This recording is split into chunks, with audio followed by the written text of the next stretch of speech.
Hi friends, welcome to Arunai kitchen. இன்றைக்கி நம்ம கிச்சனில் சாம அரிசியில் கிச்சடி எப்படி செய்யறதுன்னு தான் பார்க்க போகிறோம். இதை நீங்கள் வந்து பிரேக்ஃபாஸ்ட், லஞ்ச், டின்னர்னு எதுக்கு வேணாலும் எடுத்துக்கலாம். ரொம்பவே ஈஸியாக சிம்பிளாக செஞ்சிடலாம். இது செய்கிறதுக்கு நான் 1 கப்பு சாம அரிசி எடுத்திருக்கேன்.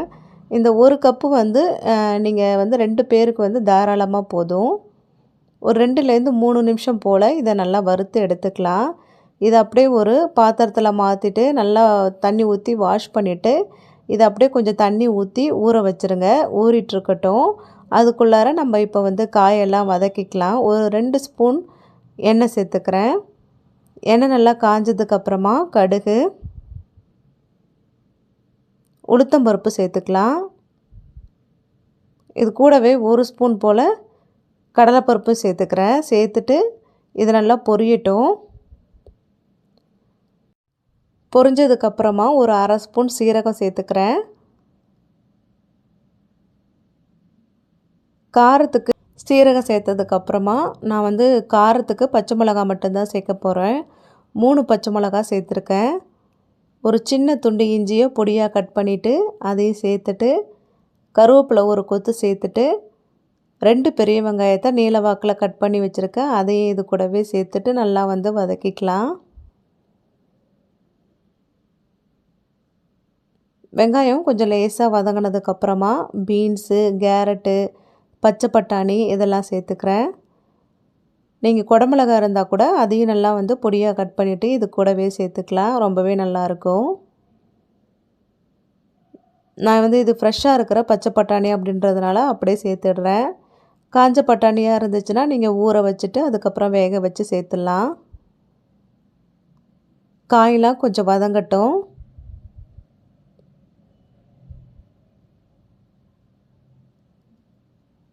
காய் கொஞ்சம் வதங்கினதுக்கப்புறமா ஒரு தக்காளி பழத்தை பொடியாக கட் பண்ணி எடுத்து வச்சுருக்கேன்.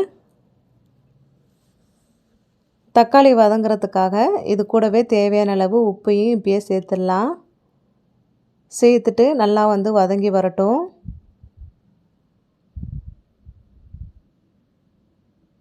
இந்த வெங்காயம் தக்காளியோடையே இந்த காயெல்லாம் நல்லா வதங்கி வரட்டும்.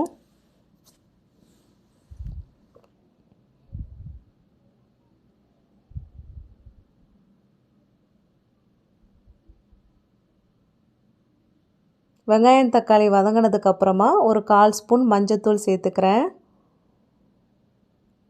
1 ஸ்பூன் கரம் மசாலா தூள் சேர்த்துருக்கேன். நீங்கள் கரம் மசாலா தூள் அப்படி இல்லைன்னா வந்து சிக்கன் மசாலா, மட்டன் மசாலா எது வச்சுருந்தாலும் 1 ஸ்பூன் சேர்த்துக்கோங்க.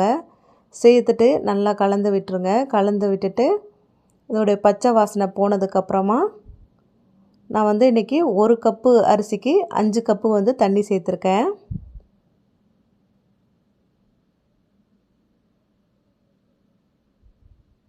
1 கப் அரிசிக்கு 5 கப்பு வந்து 5 கப்பு தண்ணி சேர்த்திங்கன்னா கரெக்டாக இருக்கும். கொஞ்சம் கெட்டியாக இருக்குது அப்படின்னா இன்னும் 1 கப்பு கூட நீங்கள் வந்து தண்ணி கொஞ்சம் லூஸாக வேணும் அப்படின்னா நீங்கள் வந்து 6 கப்பு தண்ணி கூட சேர்த்துக்கலாம். இப்போ லஞ்ச் பாக்ஸ்க்கெலாம் கொடுக்குறீங்கன்னா கொஞ்சம் வந்து அது ஆறுனதுக்கப்புறம் வந்து கொஞ்சம் கெட்டியாக ஆரம்பிக்கும். அதனால வந்து 6 கப்பு தண்ணி வச்சு வேக வச்சிங்கன்னா உங்களுக்கு வந்து கொஞ்சம் லூஸியாக இருக்கும் டிஃபன் பாக்ஸில் வச்சு கொடுக்குறதுக்கு. இது ஒரு மூடி போட்டு நல்லா கொதிக்கட்டும்.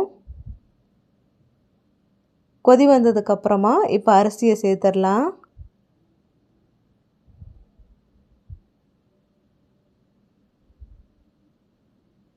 நீங்கள் இதே மெத்தடில் சாம அரிசின்னு இல்லை எது வேணாலும் சேர்த்துக்கலாம். நம்ம வரகு, குதிரைவாளி எது வேணாலும் நீங்கள் ட்ரை பண்ணி பாருங்கள். ஓட்ஸை கூட வறுத்துட்டு இதே மெத்தடில் நீங்கள் வந்து கிச்சடி செய்யலாம். கோதுமை ரவை, ஓட்ஸு எது வேணாலும் சேம் இதே மெத்தடு தான். ஆனால் தண்ணி மட்டும் நீங்கள் வந்து பார்த்து சேர்த்துக்கோங்க. இப்போ இது ஒரு மூடி போட்டு நல்லா கொதிக்கட்டும். இப்போ நல்லா வெந்து வந்திருக்கு பாருங்கள்.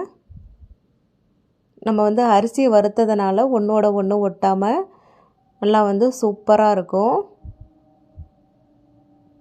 அப்படியே சூடாக சாப்பிட்டா ரொம்பவே நல்லா டேஸ்ட்டாக இருக்கும். இப்போ இந்த ஸ்டேஜில் நம்ம வந்து ஸ்டவ்வை ஆஃப் பண்ணிடலாம்.